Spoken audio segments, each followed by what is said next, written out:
अगर डॉक्टर गौतम जी राजनीति में आते हैं तो पार्टी कौन सी रहेगी उनकी? अब ये तो आप ही बता दीजिए। हम तो चूंकि आपसे पूछना चाहेंगे ना। नहीं। डिजिटल इंडिया न्यूज चैनल से आज बात करने के लिए श्री कृष्णा यूनिवर्सिटी के कुलपति डॉक्टर ब्रजेंद्र सिंह गौतम जी हैं। आज हम उनसे कुछ उनके ही बारे में जानेंगे। आप नौगांव से, नवोदय से आपने एजुकेशन की है, और जब आप नौगांव में पढ़ते थे उसके बारे में भी हम उनसे कुछ बात करेंगे। नौगांव पढ़ने के बाद आपने क्या संघर्ष किया उसके बारे में भी हम डॉक्टर साहब से बात करेंगे। गौतम जी, सबसे पहले तो हमारे चैनल में आपका बहुत बहुत स्वागत है। बहुत बहुत धन्यवाद संतोष जी। सर, हम सबसे पहले तो आपसे ये जानना चाहेंगे कि चूंकि आप नौगांव नवोदय में पढ़े हुए हैं, तो सर कैसा संघर्ष रहा आपका जब आप पढ़ते थे उस समय? देखिए, क्या है कि पहले मैं अपने परिवार की पृष्ठभूमि बता दूं। जी मैं एक छोटे से गांव से बिलोंग करता हूं। हमारे पिताजी कृषक थे, जी माताजी गृहिणी थी। जी लेकिन पिताजी कृषक होने के साथ साथ आसपास के कम से कम 10-20 गांव में सबसे ज्यादा उस जमाने के शिक्षित व्यक्ति हुआ करते थे। जी उन्होंने पॉलिटिकल साइंस में एमए किया था, फिर इंग्लिश लिटरेचर में भी उन्होंने एमए किया था, जी और लॉ कर रखा था उन्होंने। जी साथ ही में अन्य छोटा मोटा उनका व्यवसाय भी करते थे। लेकिन उनकी जो दूरदर्शिता थी वो ये थी कि किसी ना किसी तरीके से अपने जो बच्चे हैं जी उनको बहुत अच्छी शिक्षा जरूर प्रदान करनी है। जी ऐसा उनका व्यक्तिगत सोच था कि शिक्षा ही वो ऐसा हथियार है जिससे आप पूरे संपूर्ण जीवन का कोई भी सुख प्राप्त कर सकते हैं। जी यही सोच करके नवोदय विद्यालय की प्रवेश परीक्षा थी। जी उनको जानकारी लगी कि भाई नवोदय विद्यालय स्कूल है, जी और भगवान की कृपा से पढ़ने में सरस्वती की कृपा थी, तो उसकी परीक्षा दी तो परीक्षा में पास हो गए। जी तो पहले तो चूंकि ग्रामीण परिवेश से थे और यहाँ शहर में आए, जी तो 2, 4, 6, 10 दिन तो थोड़ा तालमेल जमाने में समस्या आई। हाँ तालमेल जैसे जमाने में समस्या आई, जैसे भाषा की समस्या। जी जो शहरी क्षेत्र के जो लड़के थे उनकी भाषा जो थी वो ज्यादा अच्छी थी, जी उनका जो ज्ञान था, उनका जो पहनावा उड़ावा था वो थोड़ा सा हम लोगों से भिन्न था, जी तात्पर्य कि एडवांस था, मॉडर्न था। जी धीरे धीरे उसी धारा में आगे बढ़े, और यहीं आपके नौगांव में जी 6वीं क्लास में मैंने प्रवेश लिया। जी प्रवेश लेने के बाद क्या हुआ कि अब वो कहते हैं ना कि रोज नई नई प्रकार की समस्याएं आती हैं। जी तो पहली सबसे बड़ी समस्या तो ये थी कि इतनी कम उम्र में घर छोड़ देना, जी माँ बाप से दूर रहना। जी तो रोज रात में माँ बाप की याद आए, जी क्योंकि लगभग, हालांकि ऐसा मैं अकेले नहीं था, मेरे साथ में 30-40 लड़के थे। वो जी ये समस्या सभी की समस्या थी। तो अब वो समस्या का निराकरण ऐसा करते थे कि सभी लोग मिलकर रो लेते थे कि भाई माँ बाप यहाँ है नहीं है। धीरे धीरे 1 साल निकल गया, फिर धीरे धीरे आदत पड़ गई। जी तो नवोदय विद्यालय नौगांव का बड़ा अच्छा परिवेश मिला, जी और जो जितने भी शिक्षक थे, अध्यापक अध्यापिकाएं थी, उन्होंने बड़ा विशेष, उनकी कृपा रही हम लोगों पे। हालांकि सब शिक्षक की छात्र पे कृपा रहती है। जी तो उनके मार्गदर्शन में हम सभी, पूरा जो ग्रुप था हमारा, सभी ने बड़ी अच्छी शिक्षा हासिल की। जी और 10वीं में पूरे भोपाल रीजन में हमारे ग्रुप का सबसे शानदार रिजल्ट आया था। उसके लिए हम लोगों को एक चांदी की बहुत बड़ी ट्रॉफी भी प्राप्त हुई थी, जो कि आज भी नवोदय विद्यालय परिसर में रखी हुई है। जी फिर इसके बाद मेरी वहां से 12वीं हुआ। फिर यहाँ जो शिक्षा थी, महाराजा कॉलेज था, जी जी इससे मैंने ग्रेजुएशन की शिक्षा हासिल की। जी इसी दौरान क्या हुआ कि मेरे, मतलब जब मैं बीएससी प्रथम वर्ष में था, जी तो मेरे पिताजी का देहांत हो गया। और ये जीवन का बड़ा टर्निंग पॉइंट था। जी जिस समय मेरे बैच के या मेरे यार दोस्त सभी अपना कैरियर बनाने में लगे थे, मान लीजिए कोई एमबीबीएस की तैयारी कर रहा था, जी कोई इंजीनियर बनने जा रहा था, जी तो वो जिंदगी ने यू टर्न मार दिया। जी अब वो एकदम से ऐसा बड़ा हादसा हुआ कि जिसके लिए अपन मानसिक रूप से, मतलब कभी दूर दूर तक सोचा ही नहीं था। जी फिर जिम्मेदारियां, हमारी एक बहन थी, जी एक छोटा भाई, जी उनको पढ़ाना लिखाना, जी जी और परिवार भी अपना सामान्य कृषक परिवार था, कोई ऐसे कोई जमींदार तो थे नहीं। जी तो आर्थिक चैलेंजेस भी कि आगे की शिक्षा की व्यवस्था, उसके लिए धन की कैसे व्यवस्था की जाए, रोजगार क्या करें। जी तो इतनी कोई क्वालिफिकेशन भी नहीं थी कि कोई हमको नौकरी दे सके, जी कि भाई हमारे पास कोई ऐसा डिप्लोमा हो कि कोई ऐसी डिग्री हो कि मैं भाई आप ही के पास आ जाऊं कि साहब मुझे ये नौकरी चाहिए तो दे दो। जी तो फिर वही दिमाग में बात आई कि भाई जो आपके पास शक्ति या सामर्थ्य है जी उसी का प्रयोग करके आप आगे बढ़ें। जी तो मैंने फिर क्या किया कि मैंने कोचिंग चलाना शुरू किया। जी मैंने कोचिंग चलाना शुरू किया और इसी कोचिंग पढ़ाते पढ़ाते बीच में साथ ही में अपना अध्यापन कार्य भी मैंने जारी रखा। जी बीएससी किया, बीएससी करने के बाद मैंने सिविल सर्विसेज की तैयारी की। इसके बाद मैं जो मेरी पीजी थी प्राय स्नातक, फिर मैंने वो केमिस्ट्री से मेरी पीजी हुई। फिर इसके बाद मैंने पीएचडी बीएड किया। जी बीएड करने के बाद मैंने एमएड किया। जी एमएड करने के बाद मैंने रिवर्स से पीएचडी की। जी शिक्षा शास्त्र में मेरी पीएचडी है, डॉक्टरेट है मेरा। और ये पूरा करते करते मैं अच्छी खासी मैं कोचिंग चलाता था।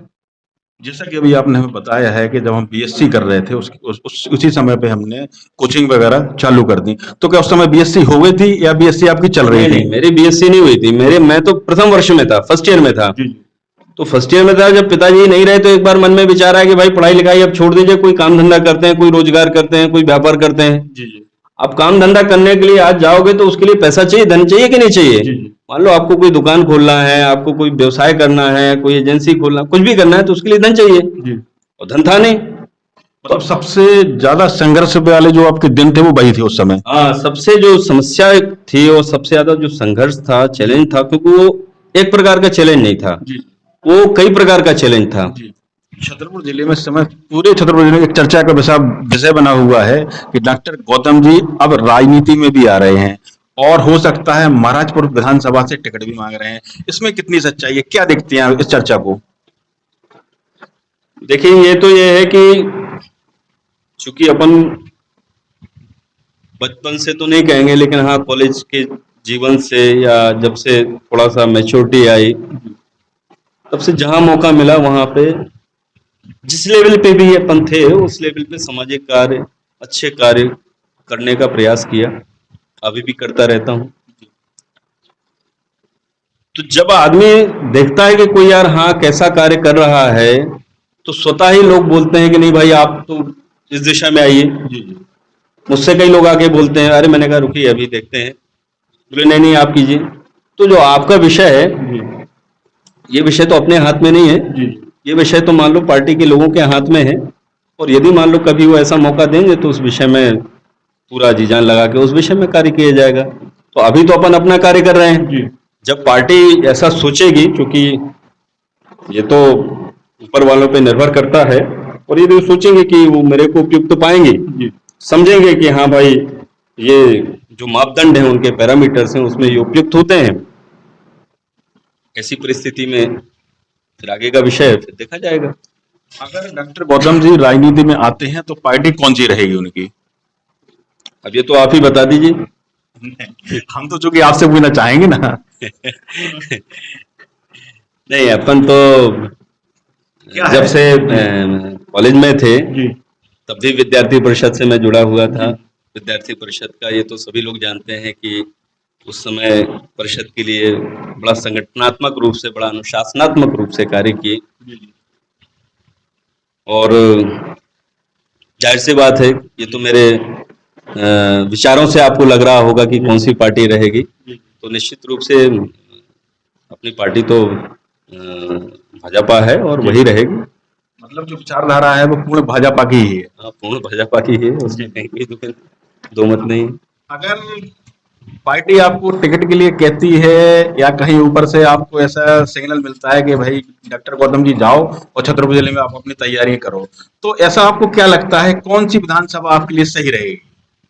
नहीं, हमारे लिए तो ये तो हम ये नहीं तय कर सकते हैं कि कौन सी सही रहेगी, जी और ना अभी इसका समय आया है। जी जब समय आएगा लेकिन चूंकि मैं अपना व्यक्तिगत बता दूं, जी जी क्योंकि नौगांव में मैं 8-9 साल नौगांव में रहा, जी हरपालपुर में मेरा कॉलेज भी चल रहा है, जी और वो 4 जगह से अलग अलग जोन है, एक हरपालपुर क्षेत्र अलग है, नौगांव अलग है, गढ़ी महाराजपुर का अलग है। जी तो ये मेरा ऐसा मानना है, जी मेरी ऐसी सोच है जी कि मैं वहां पर बहुत अच्छा कार्य कर सकता हूँ। जी बहुत अच्छा कार्य केवल शैक्षिक संस्थान खोल देना नहीं होता है, जी क्योंकि किसी एक चीज को लेकर के विकास नहीं होता है। जी उसमें अच्छे रेस्टोरेंट भी शामिल हैं, अच्छे मॉल भी शामिल हैं, अच्छे प्रतिष्ठान भी शामिल हैं, अच्छे पार्क भी शामिल हैं, जी सिनेमा घर भी शामिल है। उसमें मतलब समाज को जो जो चीजें चाहिए वो सारी उसमें शामिल होती हैं। जी तो ये नहीं है कि मैं ऐसा स्थापित कर दूंगा।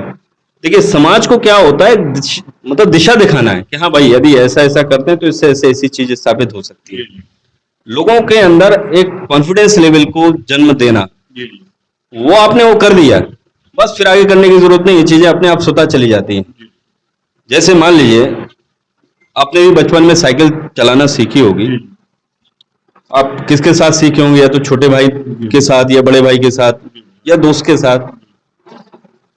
तो मान लो आपका छोटा भाई है, वो पीछे से पकड़ लेता है और आप साइकिल में बैठ जाते हो, और आप उससे बार बार कहते हो कि भाई अच्छे से पकड़ना, संभाले रखना, और वो आपसे छोटा है, वो भी कह रहा है हाँ नहीं नहीं आप चिंता मत करो, आप तो चलाओ।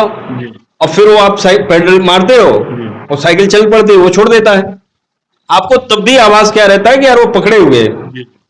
और उस आत्मविश्वास से आप धीरे धीरे साइकिल चलाना। भाई, साइकिल चलाने के लिए अपन कोई ट्रेनिंग तो हासिल की नहीं कि किसी इंस्टीट्यूट में गए हो, कि अपन कहीं पढ़ाई पढ़े हो कि साइकिल में पहले चेन कीजिए, फिर पेडल मारिए, फिर ऐसा कीजिए, फिर दाएं घुमाइए बाएं। Not like that. इसी तरीके से कोई व्यवसाय हो, कोई कार्य हो, कोई सामाजिक कोई बड़ी गतिविधि हो, कोई बड़ा ऑर्गेनाइजेशन खड़ा करना हो, उसके लिए आपको केवल एक लोगों में एक विश्वास पैदा करना है। विश्वास पैदा करके उसकी परिकल्पना बना करके उसका चित्रण प्रस्तुत करना है, और बस वो कार्य अपने आप हो जाएगा। बस उनको ये होना चाहिए कि वो चिल्लाएं कि हाँ भाई पकड़े हो कि नहीं पकड़े हो, तो पीछे से आवाज आए हाँ चिंता मत करो पकड़े हैं, तो साइकिल चलाना अपने आप सीख जाएगा। ये मेरा एक निजी ऐसा सोचना है कि मैं उस क्षेत्र में जा करके काफी अच्छा कार्य कर सकता हूँ। काफी मेरे दिमाग में प्लानिंग्स हैं। एक यार, जब गरीब किसान का बेटा एक विश्वविद्यालय खोल सकता है, जिसके पास कुछ ना हो, तो जब वक्त समय आएगा तो भगवान ने ज्ञान दिया है, बुद्धि दिया है, एजुकेशन अच्छी है, और इन सबसे बात यह है कि कहते हैं ना कि जो एक्सपेरिमेंट्स हैं, एक्सपेरिमेंट्स मेक मैन परफेक्ट। जो प्रयोग बहुत सारे जब करते हैं तो हमें परिपक्वता आ जाती है। तो जीवन के इतने काल में इतने उतार चढ़ाव, प्लस माइनस, सफलता असफलता इतना देख लिया है, कष्ट भी बहुत देखा, सुख भी देखा। लेकिन पहले कष्ट की जो लंबाई थी वो ज्यादा थी, उससे उसके जो अनुभव हैं, उनके अनुभव से आने वाले जीवन में किन चीजों को किस तरीके से करना है, इसकी प्रेरणा मेरे को बहुत अच्छे से आत्मसात कर चुका हूं मैं। अगर पार्टी का आदेश होता है भाजपा से, तो क्या आप बिल्कुल तैयार हैं चुनाव लड़ने के लिए? वो पार्टी हमारी जो भाजपा की पार्टी है, उसमें से मैं क्या, एक छोटा भी कार्यकर्ता है, वो भी आगे आता है। तो एक वो अकेले वो नहीं चुनाव लड़ता है, पूरा संगठन और पूरा पार्टी चुनाव लड़ती है। हमारे कहने का मतलब ये है, चूंकि चुनाव के लिए भी ज्यादा से ज्यादा 5 महीने बचे हैं, अगर पार्टी ऐसा आदेश करती है आपके लिए, तो क्या 5 महीनों में पूरी तैयारी आप कर सकते हैं महाराजपुर विधानसभा से? मैं तो मैंने आपसे बताया ना कि 8-9 साल तो मैं नौगांव में ही पढ़ाई हूँ। हरपालपुर का इलाका वही है, इतने सारे मेरे छात्र हैं, हर कहीं चले जाइए, ऐसा कोई गांव नहीं होगा जहां मेरे कोई छात्र ना हो। तो मैं तो कहीं भी चला जाऊं तो मुझे वहां पे हर गांव में मेरे 15-15, 20-20 विद्यार्थी हैं। आपके नौगांव में ही ले लो, हरपालपुर में ले लो, ये ले लो। तो जो स्टूडेंट है ऑलरेडी उनका इतना प्रेम हासिल है कि गुरु तो गुरु है, और वो विद्यार्थी जिन्होंने मेरे द्वारा शिक्षा प्राप्त की है, तो सभी का है। अब समय आने दीजिए, अभी तो बहुत समय है, 5 महीना बहुत समय है अभी तो। जब वक्त आएगा, समय आएगा, ऊपर के लोग तय करेंगे, निश्चित करेंगे, तो फिर देखा जाएगा उस विषय पे। आप थे हमारे साथ डॉक्टर गौतम जी, जिन्होंने अपनी पूरी बात डिजिटल इंडिया न्यूज चैनल के साथ शेयर की और काफी मुद्दों पर बात की, राजनीतिक भी बात थी, सामाजिक भी बात की और शिक्षा से जुड़ी हुई भी सारी बातें की। बहुत बहुत धन्यवाद सर। आप